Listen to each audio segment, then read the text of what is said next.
Before we get back to the episode, if you're listening on Spotify, please take a moment to tap 5 stars. It's one of the easiest ways to support Forensic Tales and helps the show reach new listeners. Thank you so much for being here. To get this episode of Forensic Tales ad-free, check us out at patreon.com/Forensic Tales. This episode of Forensic Tales is sponsored by Podcorn. When I first started looking for sponsors to feature on the show, it was really important to me that the brands I worked with were not only a good fit for me, but for my listeners.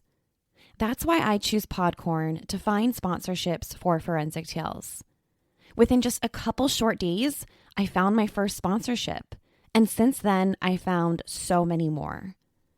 Podcorn is a marketplace connecting podcasters to amazing podcast sponsorship opportunities, such as host-read ads, interview segments, topical discussions, and more. And because I'm a one-woman show, I need to be able to quickly and efficiently share with you trusted products and services. I just don't have the time to search the dark corners of the internet for trusted sponsors.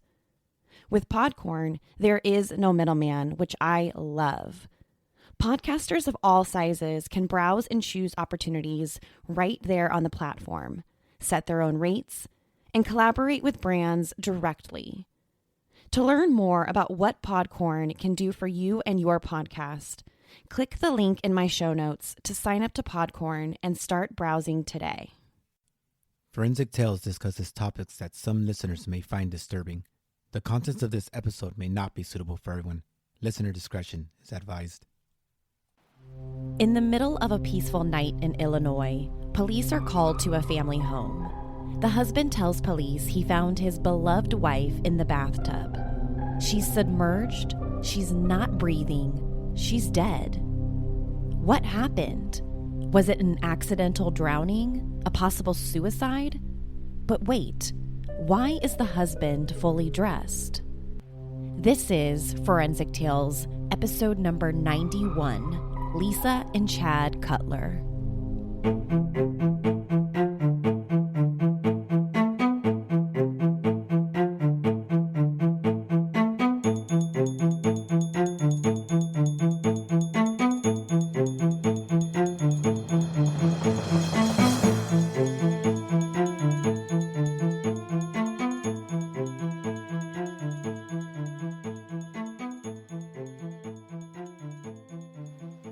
Welcome to Forensic Tales. I'm your host, Courtney Fretwell Areola.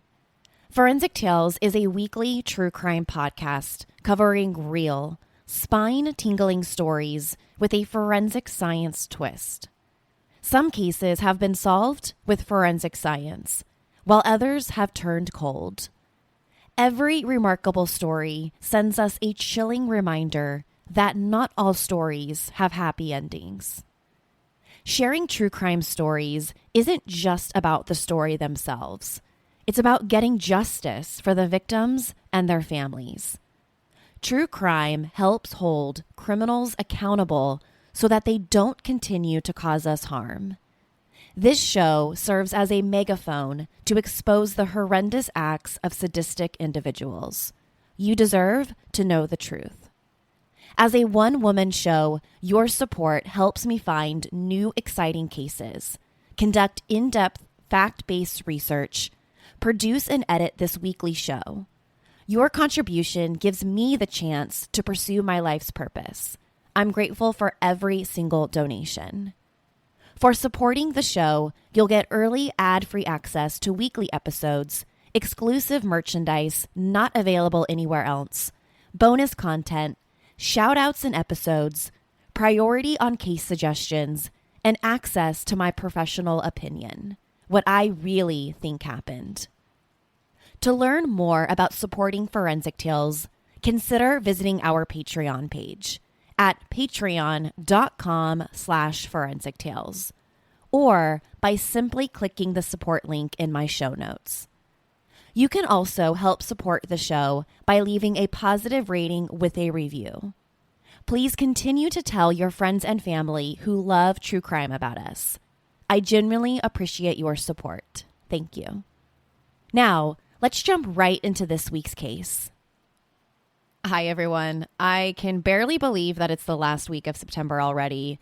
Between my wedding and our honeymoon trip to Cabo San Lucas, Mexico, I just feel like September flew right by my eyes. But I've got to admit, I am more than ready for it to be fall.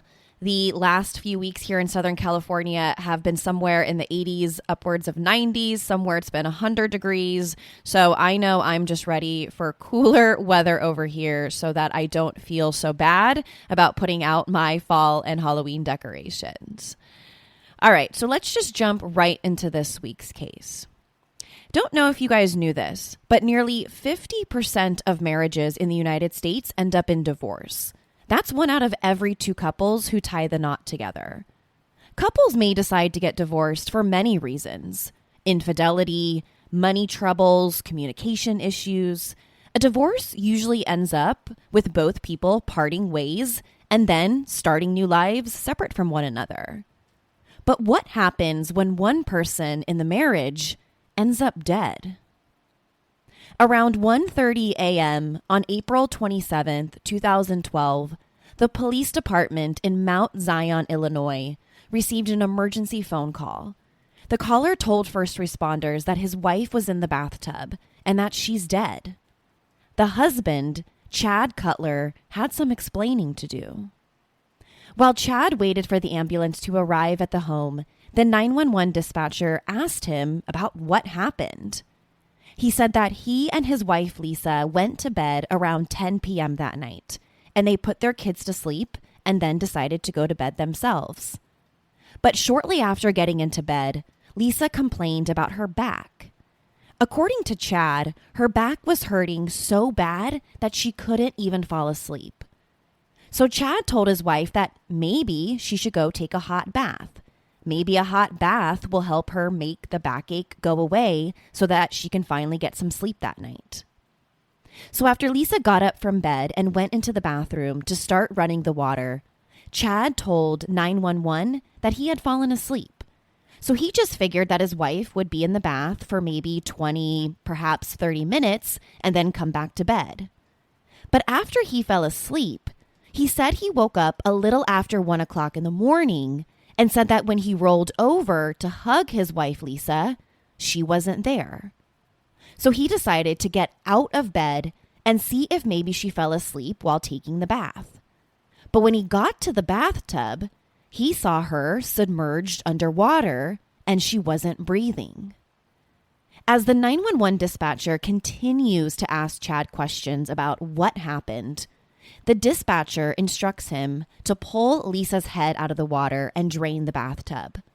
Once her head is out of the water, he's then told to begin CPR until the paramedics arrive.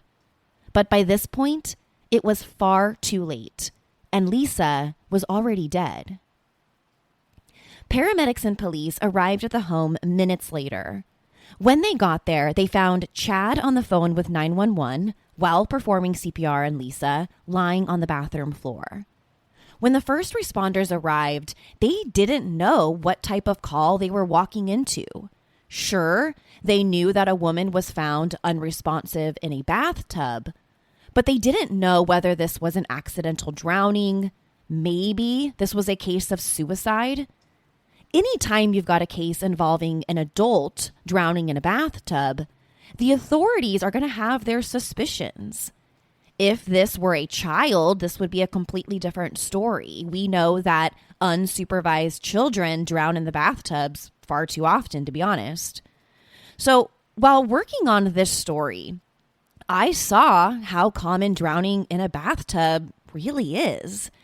And from this information, I found a published journal article in a medical journal that on average, 1 person a day drowns in the bathtub in the United States alone. In fact, it's more common for people to drown in the summer and spring months compared to the winter months. Now, I found this pretty interesting because I would have thought that people are more likely to take baths in the wintertime when it's colder than in the spring or summertime when it's warmer. I'm sitting here again in Southern California, and I can't even imagine getting into a hot bathtub. So I found this surprising that more people actually die in the spring and summer. But according to this study, it's the opposite. Now, most of the time when adults drown in the bathtub, it's for a couple of reasons. If the person has a history of slipping or falling, they can slip and fall down. Or if a person has a history of seizures, they can have a seizure in the bathtub and then die. And then sometimes adults have heart attacks, and sometimes adults are under the influence of drugs and or alcohol. And if they have too much of a controlled substance, they can fall asleep and then ultimately drown. We've seen this particular instance with a couple of celebrities. So when law enforcement responded to Lisa and Chad's home, they had no idea what to expect. So after Lisa is officially pronounced dead at the scene, first responders move Chad to a different room in the home. Not only do they want to get his side of what happened, his wife just died. They don't want him around and having to watch his wife just lie dead on the bathroom floor. And as Chad is escorted into a different room of the house, the police begin their initial investigation. And there's a couple of things that caught their attention. Number one, they noticed that Chad was fully dressed when they arrived. He wasn't wearing pajamas or boxer shorts or really anything to suggest that he had just woken up. And he also didn't appear to have been sleeping. Now, not to say everyone has bedhead when they wake up, but Chad seemed, he seemed overly dressed and overly aware, like he'd never been to bed at all that night. Number two, there was the bedroom. The master bedroom that Chad and Lisa shared. In their initial search of the home, the police noticed that someone made the bed. The covers were pulled up. All of the pillows were still there on top of the comforter. So unless Chad slept on top of the comforter, it was undeniable that the bed hadn't been slept in. Now, this observation is a problem because according to Chad in his story to 911 and the police that night, he and Lisa did go to bed that night. She got up to go to the bathroom to take a bath, and he stayed in bed and ultimately fell asleep. But if the bed was made and didn't appear to have been slept in, well, that doesn't make much sense. Number three, which is purely circumstantial, the police believed that Chad's demeanor and behavior were just odd. According to the police officers, Chad just didn't act like someone who had just found his wife dead. Now, I'm a huge believer that there is no one right way to act, especially in situations involving trauma and or death. I think everyone reacts and behaves in their own way, and that their behavior or demeanor shouldn't be considered a sign of guilt or anything else in the case. But in this particular story, in this situation, the police seem to think otherwise. They truly felt that he was not acting as a grieving husband should, or at least like a husband who just saw his wife die. But again, someone's behavior like that isn't going to be something that I personally put too much weight on. So the police are better off sticking with their first two observations than simply relying on how Chad is acting. Now, after the coroner removed Lisa's body from the home, the police continue to question Chad. And as they're asking him, he does something that they don't expect. He starts offering up a possible explanation for his wife's drowning. He tells the police that Lisa took prescription medication for depression and anxiety. He said that she has suffered from both of these conditions for years and that she has regularly taken this medication to help deal with her symptoms. So Chad's initial assumption with the police was that she probably took too much of her medication and passed out while in the bathtub. Or maybe the pills just made her sleepy and she accidentally closed her eyes a little too late and then drowned. Chad was very matter-of-fact about this explanation. The police didn't even ask what he thought might have happened to Lisa. He was swift to say that the anxiety and depression medication is what caused the accident. He also commented to the police that he thought she intentionally took too many pills and may have killed herself. Now, Chad's theory here isn't really too far-fetched. There are many side effects to prescription pills that treat anxiety and depression, and some of the common side effects include drowsiness and dizziness. So let's speculate for a moment that Lisa became drowsy after taking her medication. She then got into the bathtub and accidentally fell asleep. Once she fell asleep, her head dipped below the bathtub line, and she accidentally drowned herself before her husband got to her. Or let's say that she experienced dizziness, another common side effect. We already mentioned that a common cause of adult drownings in bathtubs in the U.S. is slips and falls. She could have easily become dizzy and then accidentally slipped while getting in or out of the bathtub. And then finally, we can then speculate that maybe she took too many pills that night, whether that was by accident or she took them on purpose. And if she took too many, they would also cause an accidental drowning. A key discovery that seemed to actually support Chad's theory that maybe Lisa intentionally overdosed on medication was that there was a Bible in the bathtub next to her. Now, it's entirely common for people to commit suicide and then have a Bible right there next to them, or sometimes they're even holding on to the Bible. So this key piece of evidence seemed to suggest to the police that maybe their initial suspicions were wrong about Chad, and perhaps he was telling the truth. It's entirely possible that Lisa intentionally overdosed and brought the Bible with her in the bathtub because she knew she would kill herself.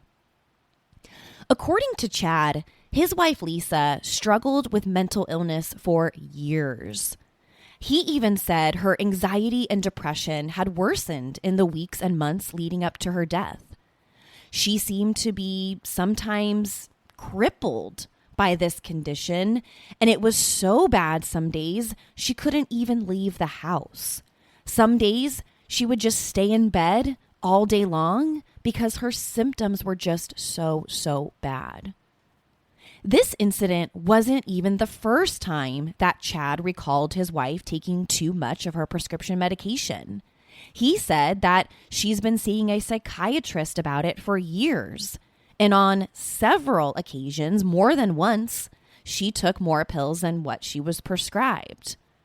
But he also said that he could not remember if Lisa had taken any pills the night before going to bed. So after hearing Chad's theory of a possible suicide, the police wrapped things up at the home for the night. They had no solid evidence to arrest Chad or any real reason to suspect that he had anything to do with Lisa's death. All they had was circumstantial evidence. Chad's theory of suicide may be plausible, especially when you consider the Bible in the bathtub, as well as Lisa's prescription medication. But the Bible didn't seem to support any other part of Chad's story or what the police first observed while in the home.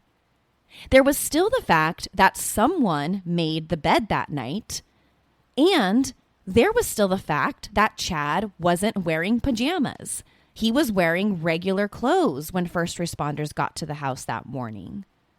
So if Lisa decided to kill herself, where was Chad? Why wasn't he in bed? Or at the very least, why was he laying on top of the comforter in his regular clothes? These are all really valid questions the police were asking themselves. It just didn't seem to make much sense. About 12 hours after Lisa was pronounced dead, a forensic pathologist performed her autopsy. Everyone was eager to find out exactly what the cause of death would be. One of the things the forensic pathologist noted during his autopsy was that Lisa had a good amount of bruises on both her head and on both of her elbows. And based on the coloring of these bruises, it appeared to the forensic pathologist that these marks were relatively fresh, that they occurred within the last 12 to 24 hours. Now, the bruising is significant because if she sustained bruises around the time of her death, this suggests maybe she fell and then got the bruises on her head and elbows after she hit the side of, or maybe even the inside of the bathtub, which would support a suicide theory because maybe she was standing up when she felt the side effects of the prescription medication as she overdosed, which then caused her to fall and hit her head and elbows, causing the fresh bruising. But another thing that the forensic pathologist noted was that there was a good amount of water in her lungs, which isn't uncommon for drownings or suicides involving water. But he noted in his report that the amount of water was, quote, excessive. It was like she was attempting to breathe or she was attempting to try and get air while she was submerged underwater, which would be slightly unusual if she was intentionally trying to kill herself. Now, unfortunately, the forensic pathologist ruled that Lisa died from drowning, but, and this is a huge but, left the manner of death blank. He left it unspecified, meaning he didn't rule her death as either an accident, homicide, or suicide. The only thing that seemed to be the trouble the pathologist was the unexplained bruising to her head and elbows. This discovery made him unable to determine whether she died accidentally, whether someone killed her, or whether she took her own life. So the day after Lisa died, the police brought Chad back in for some more questioning. But this time, the police did some homework into Lisa and Chad's marriage. It turns out, even though their marriage looked perfect from the outside looking in, as things usually do, things weren't necessarily rainbows and butterflies behind closed doors. Court documents revealed that Lisa filed for divorce from Chad just a couple of weeks before she died. In the divorce paperwork, Lisa cited, quote, irreconcilable differences for why she wanted to end her marriage with Chad. Then there were rumors that Chad was possibly seeing another woman. A search of Chad's text messages revealed that shortly after Lisa was pronounced dead, he sent a text message to a woman telling her that she was, quote, good to move into the house with him. So now things are starting to change. The police sat down with Chad, and during their conversation, he started to open up more about his marriage. While he maintained that their marriage was fine, and he claimed that he knew nothing about Lisa filing for divorce, he did admit that life was a little rocky when she died. Chad said that he just lost his job, which was causing a lot of financial and emotional distress in the marriage. Remember, Chad and Lisa also have 2 young kids to look after for. So for Chad to lose his job would naturally cause stress in the marriage. It would cause stress to anyone's marriage. Chad also said that losing his job made Lisa's anxiety and depression worsen, especially in the days leading up to her death. But as the conversation continues, the police learn a little bit more. Not only did Chad lose his high-paying job as a supervisor for an agricultural company, the bank foreclosed on their house because they were behind on their mortgage payments. So minute by minute, practically, it seemed like Chad and Lisa's perfect marriage seemed to have crumbled leading up to her death, which gave investigators enough probable cause to get a search warrant for Chad's person. So a search warrant of a person allowed investigators to see if there were any physical marks on his body to suggest that he was in a recent physical altercation. They're going to be looking for scratches, bruises, any sign on his body that he was in a physical struggle. And when the police search him, the police do observe several fresh scratches on his upper arm, scratches that look like they came from another person. But when the police ask him how he got these scratches on his arm, his explanation to the police was that he scratched himself. He said that, quote, he had really dry skin and he was the one who caused the scratches. But the police didn't seem to buy his story of simply dry skin. But once again, Chad was released and free to go home. Like the day before, the police had no solid evidence to hold him or prove that he may have killed his wife, even though most of the officers suspected Chad wasn't telling the entire truth about this suicide theory. The following day, the police returned to Chad's home, this time unannounced. At the house, investigators went through a garbage can that was left outside of the garage. They wanted to see if they could find any evidence to support their theory that Chad might have killed Lisa. Now, this is a really smart move by the police because it becomes public property once something is thrown away in the garbage. You don't need a search warrant to go through someone's garbage. Once it's thrown out, it's free to be searched. No legal or constitutional issues there. So the police rummage through the trash can, and what do they find? Well, they find the divorce papers that Lisa filed with the court.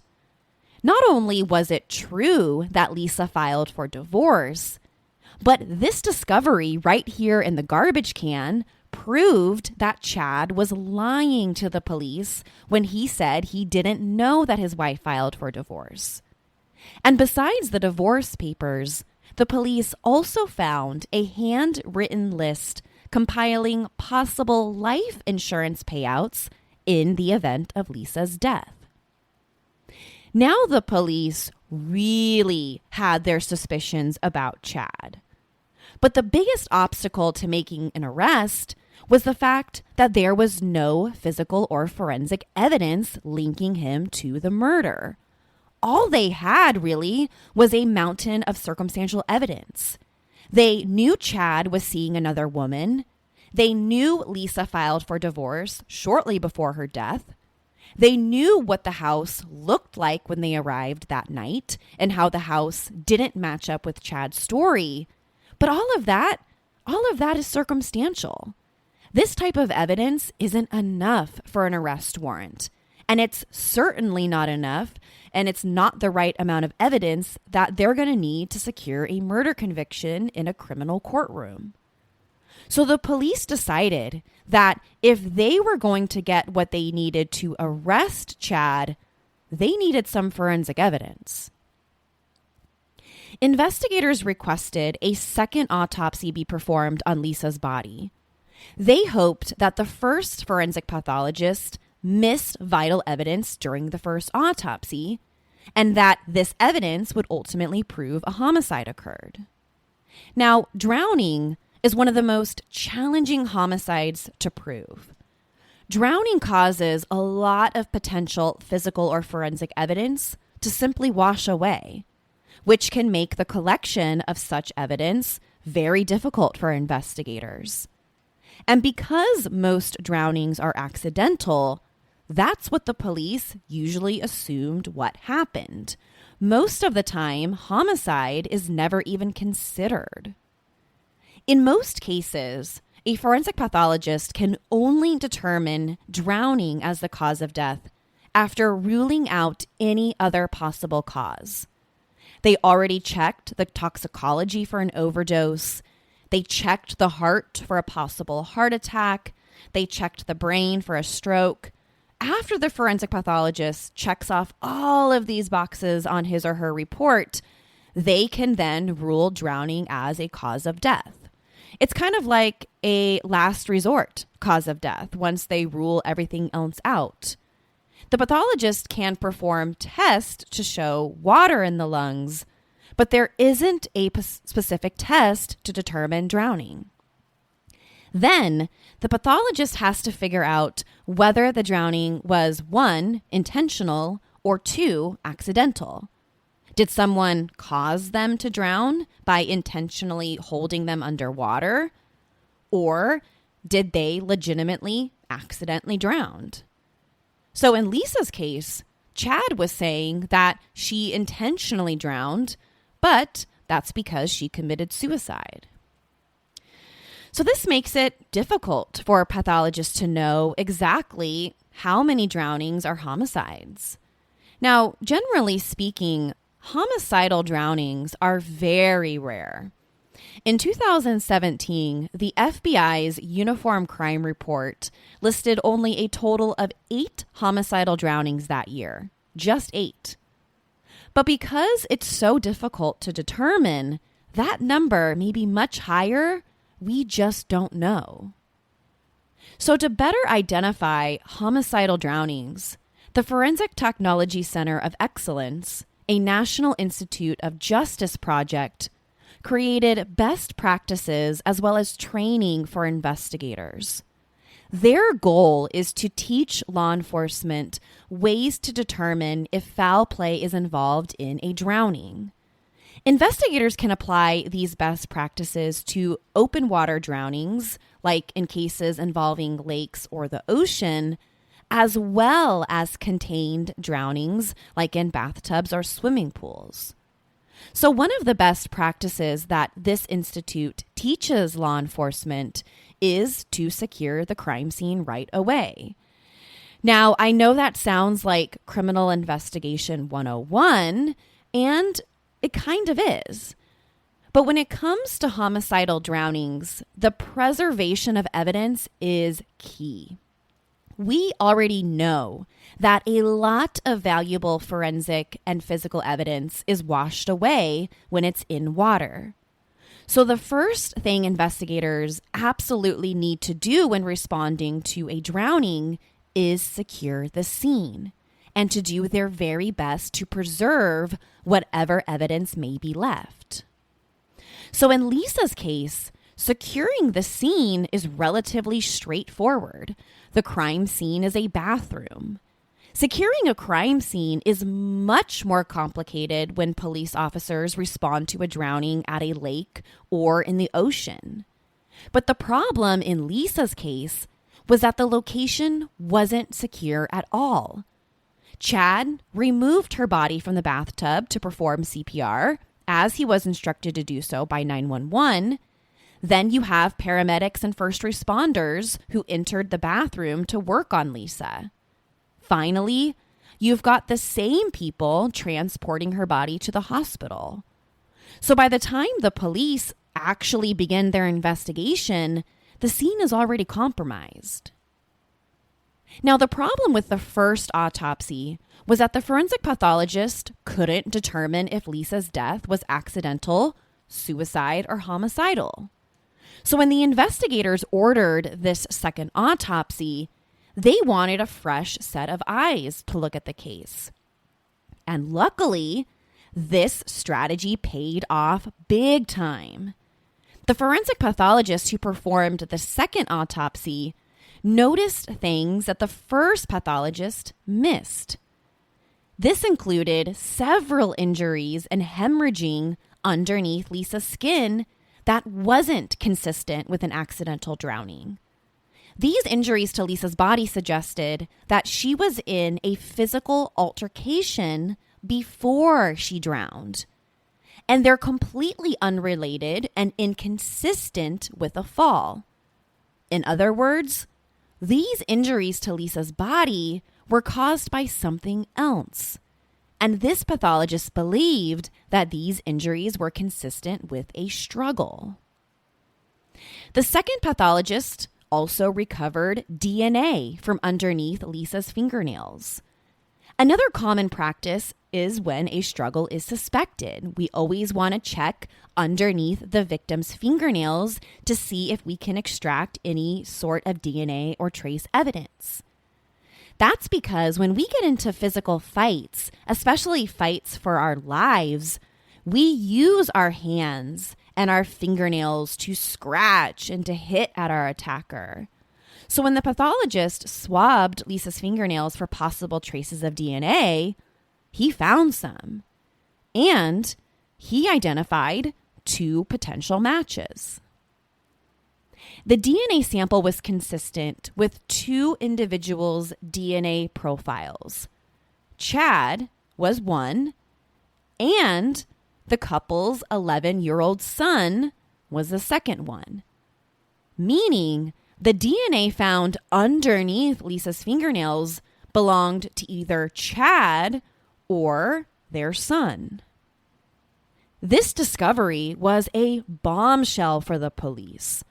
Not only did this mean that Lisa was in a struggle before she died, they now know that the struggle was either with Chad or their 11-year-old son. There's no other likely explanation for why their DNA would be found underneath her fingernails if she didn't scratch them. Now, you're probably wondering, how come the forensic pathologist is saying the DNA either belongs to Chad or their son? Well, in this case, they weren't able to pull a complete DNA profile from the sample. They could only pull a partial profile. And this partial profile suggests that either one of them was the contributor. And since Chad and their 11-year-old son are biologically related and share DNA, the profile matched both of them. Now, armed with this new evidence, the police sit down with Chad yet again and confront him about the DNA sample. And what does Chad do? Well, Chad implicates his 11-year-old son in his wife's murder. If you're like me, you're a bit overwhelmed by all the teeth whitening products on the market today. This next sponsor has provided me with some very interesting facts to pass on to you. Did you know that teeth whitening doesn't actually whiten your teeth? It removes the stains and restores the tooth to its natural color. And did you know that the key to teeth whitening is the delivery device? So as long as the whitening product is a peroxide-based whitener, it will remove the stains. The number 1 whitening device recommended by dentists is the custom-fitted tray. You can have your dentist make your trays for $300 to $600, or you can head over to smilebrilliant.com and use their lab direct mail-in process for a fraction of the price you would pay at the dentist. Oh, and if you grind your teeth at night, you can also purchase a Smile Brilliant custom-fitted night guard, once again, for a fraction of the price the dentists charge.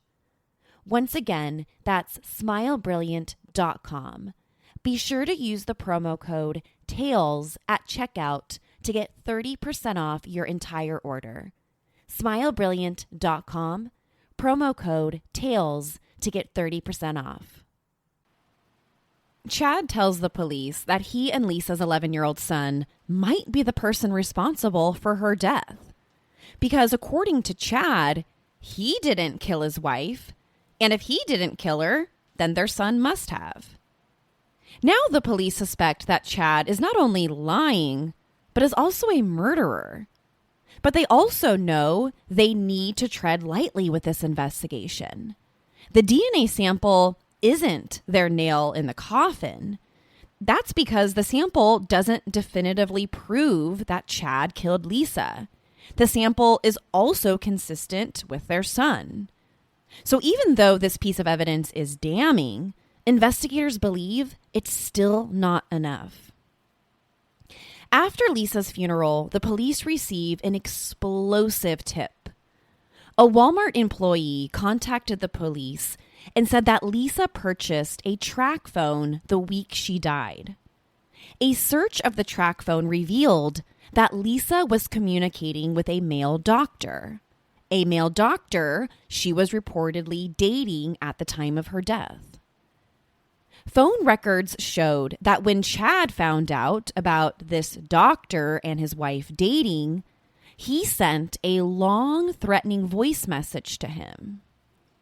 As if the track phone wasn't good enough, the police found even more proof of Chad's guilt. After executing a search warrant on Chad's cell phone and computer, they found insurance documents that revealed he opened multiple life insurance policies out on Lisa just days before she died.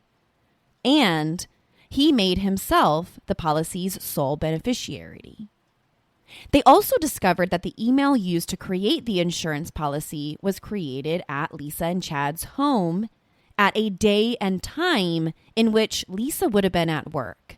In other words, Chad created the email address and applied for the life insurance policies while Lisa wasn't even home.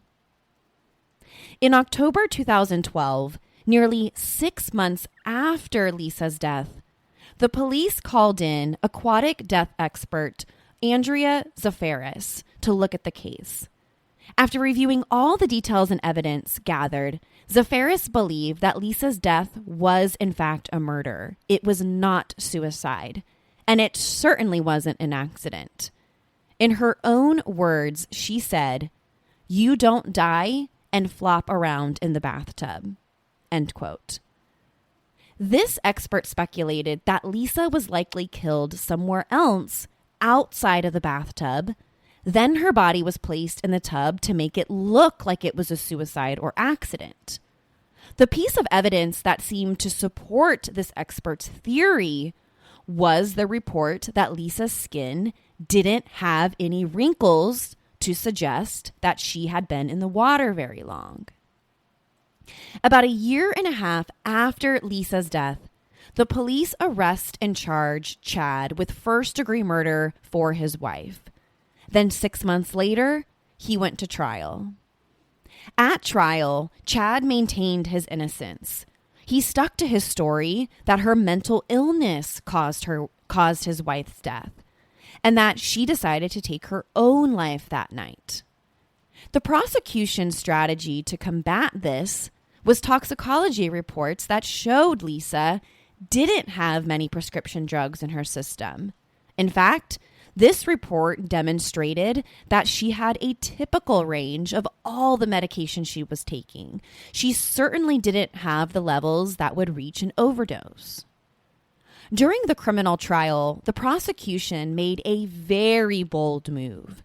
They decided to bring in the actual bathtub that Lisa died in. They brought it right there in the courtroom.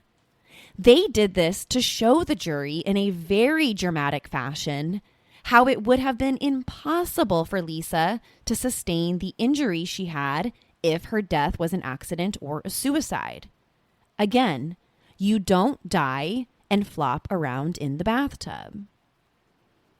After the case was handed to the jury, they only took 2 hours to deliberate before coming back with a verdict. Guilty. Guilty of first-degree murder. The judge sentenced Chad to 45 years in prison without the possibility of parole on June 25th, 2015. The judge seemed to sentence Chad somewhere between what the prosecution wanted and what the defense asked for. The state asked the judge for the maximum. They wanted Chad to receive a life sentence, while his defense attorney argued for 20 years. After his conviction, Chad appealed his case. Even after he was sent to prison, he maintained his innocence. And in a sick move, He even still implicated his 11-year-old son in the murder. In December 2018, the state's 4th District Appellate Court unanimously rejected Chad's appeal and affirmed the Macomb County Circuit Court's guilty verdict. Chad argued in his appeal that his constitutional rights were violated when the court illegally admitted hearsay evidence against him. In his appeal, he also cited prosecutorial misconduct as well as ineffective assistance of counsel by his defense attorney. It seemed like through his appeal, he was just throwing the kitchen sink at the judge, at the court, just trying to see what would stick and what would get him a new trial. But the appellate judges didn't buy it. They wrote in their opinions that most of Chad's claims are forfeited. That's because he didn't bring them up at trial and were therefore procedurally forfeited. If he thought that during the trial, the court erred in admitting hearsay evidence, then he should have raised this concern at his trial. Same thing with prosecutorial misconduct. If he thought the prosecutors acted unethically, then he should have brought this up to the trial court judge. And if it's not, then the appellate court isn't going to agree with the defendant. It's almost like too little too late. Now, the appellate court also found that the evidence presented at trial stood on its own merits, regardless of hearsay accusations. They specifically pointed to the proof that Chad purchased over $700,000 in life insurance policies without Lisa's knowledge. This evidence, according to the appellate court, stands on its own merits because Lisa didn't purchase the policies as Chad claimed. Chad did. The evidence presented persuaded the jury that Chad's greed and hatred towards his own wife caused her death. The forensic evidence obtained in the second autopsy confirmed that Chad's DNA was found underneath Lisa's fingernails. Lisa's death wasn't an accident. It wasn't suicide. It was cold-blooded murder. To share your thoughts on the murder of Lisa Cutler, be sure to follow the show on Instagram and Facebook at Forensic Tales. What do you think about Chad implicating the couple's 11-year-old son in Lisa's murder? And do you think he received a just sentence? Or do you think he should have received a life sentence? To check out photos from the case, be sure to head to our website, forensictales.com. Don't forget to subscribe to Forensic Tales so you don't miss an episode. We release a new episode every Monday. If you love the show, consider leaving us a positive review or tell friends and family about us. You can also help support the show through Patreon by visiting patreon.com/forensictales. Thank you so much for joining me this week. Please join me next week. We'll have a brand new case and a brand new story to talk about. Until then, remember, not all stories have happy endings. Forensic Tales is a Rockefeller audio production. The show is written and produced by me, Courtney Fretwell Areola. For a small monthly contribution, you can help create new compelling cases for the show, help fund research, and assist with production and editing costs. In addition, for supporting the show, you'll become one of the first to listen to new ad-free episodes and snag exclusive show merchandise not available anywhere else, and access to my professional opinion, what I think really happened. To learn more about how you can support the show, head over to our Patreon page, patreon.com/forensictales, or simply click the support link in the show notes. You can also help support the show by leaving us a positive review or spreading the good word about us. A true crime friend of yours is a true crime friend of ours. Forensic Tales is a podcast made possible by our Patreon producers, Tony A., Nicole L., William R., David B., Sammy, Paula G., Selena C., Trenton L., Nicole G., and Megan N. If you'd like to become a producer of the show, head over to our Patreon page or send me an email at Courtney@forensictales.com to find out how you can become involved. For a complete list of sources used in this episode, please visit forensictales.com. Thank you so much for listening. Your support means the world to me. See you next week. Until then, remember, not all stories have happy endings.